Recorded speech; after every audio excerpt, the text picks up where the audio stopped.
Hello, students, and welcome to the first ever Poetry Time with Mr. Cates.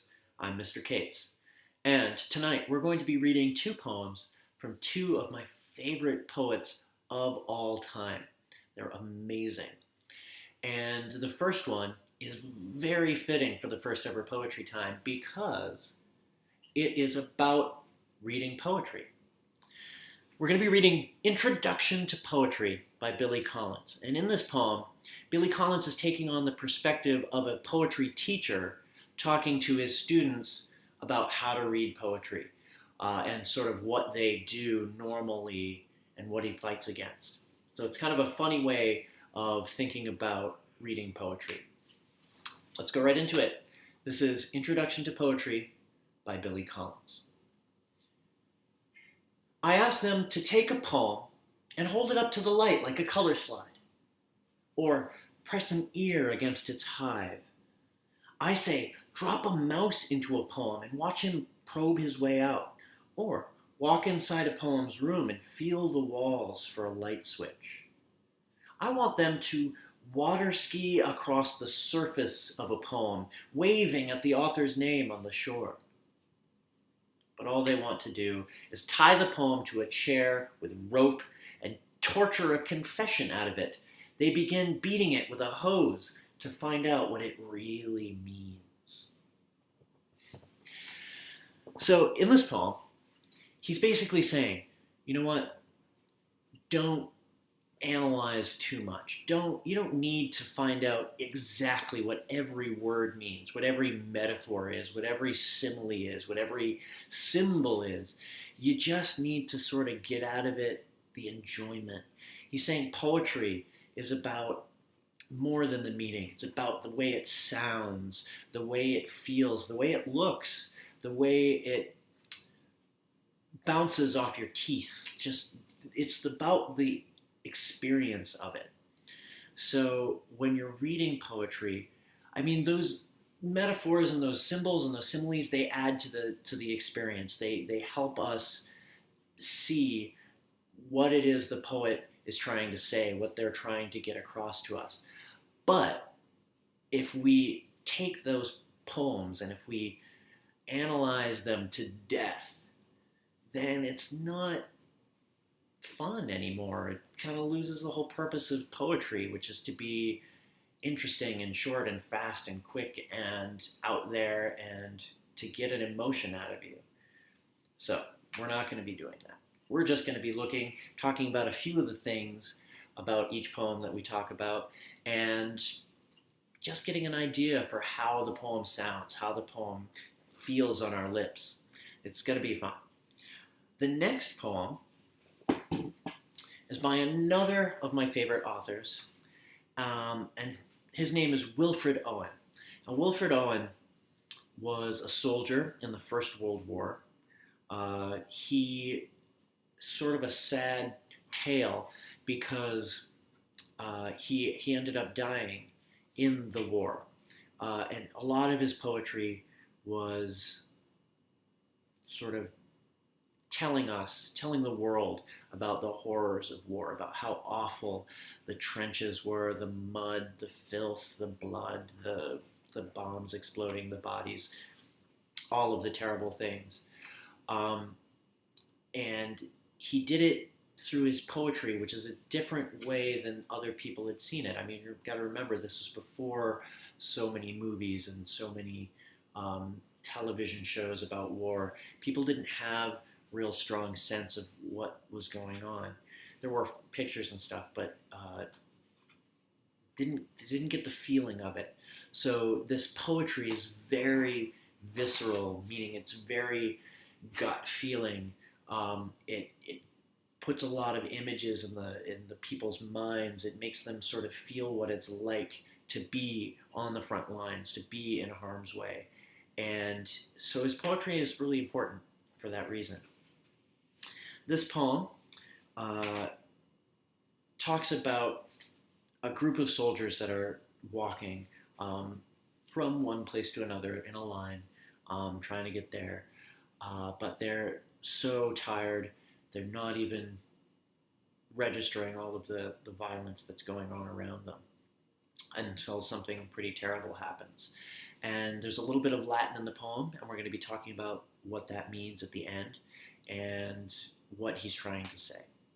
So here is Dulce et Decorum Est by Wilfred Owens. Bent double, like old beggars under sacks, knock-kneed, coughing like hags, we cursed through sludge, till on the haunting flares we turned our back, and toward our distant rest began to trudge. Men marched asleep. Many had lost their boots, but limped on, bloodshod. All went lame, all blind, drunk with fatigue, deaf even to the hoots of tired, outstripped 5-9s that dropped behind. Gas! Gas! Quick, boys!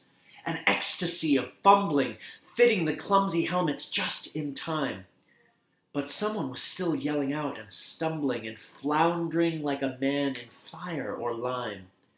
Dim through the misty panes and thick green light, as under a green sea, I saw him drowning. In all my dreams, before my helpless sight, he plunges at me, guttering, choking, drowning. If in some smothering dreams you too could pace behind the wagon that we flung him in, and watch the white eyes writhing in his face, his hanging face like a devil's sick of sin. If you could hear at every jolt the blood come gargling from the froth-corrupted lungs, obscene as cancer, bitter as the cud of vile, incurable sores on innocent tongues. My friend, you would not tell with such high zest to children ardent for some desperate glory the old lie, dulce et decorum est, pro patria mori. So, the imagery of this poem is what's really the important part. He gives us this image of these soldiers trudging through mud, don't have any boots on, there's blood on their soles of their feet, they're bloodshod, meaning the blood has become their shoes. We've got all of this violence going on around him. It says that they're so tired, they're deaf even to the hoots of tired, outstripped 5-9s that drop behind. 5-9s are these mortar bombs and shells that are falling and going boom, boom. But they're so tired that they're not even really paying any attention to all of this going on until gas canisters come in. And these gas canisters are filled with a terrible poisonous gas. And he describes, this ecstasy of fumbling, using that word ecstasy, which is usually a good thing, right? That feeling of joy. But this is so far bad. This is so terrible that it's like an ecstasy of fumbling. So they get their gas masks on in time, except for this one guy.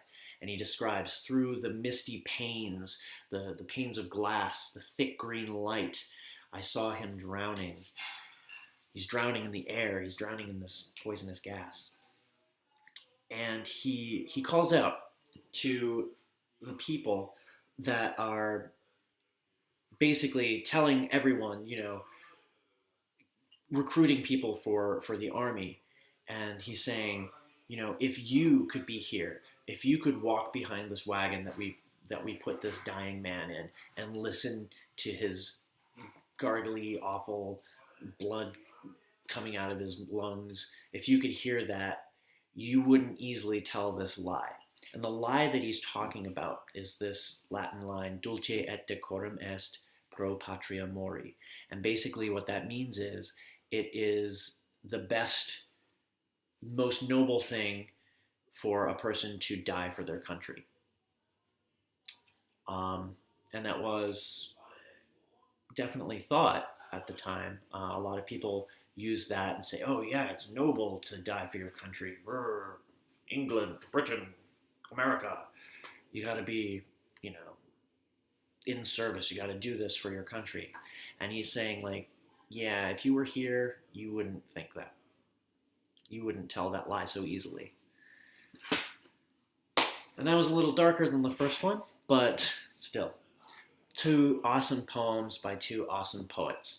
And I hope you guys enjoyed our first ever poetry time. Next time, I'll try to do some more lighthearted fare. So, have a good one. See you in class.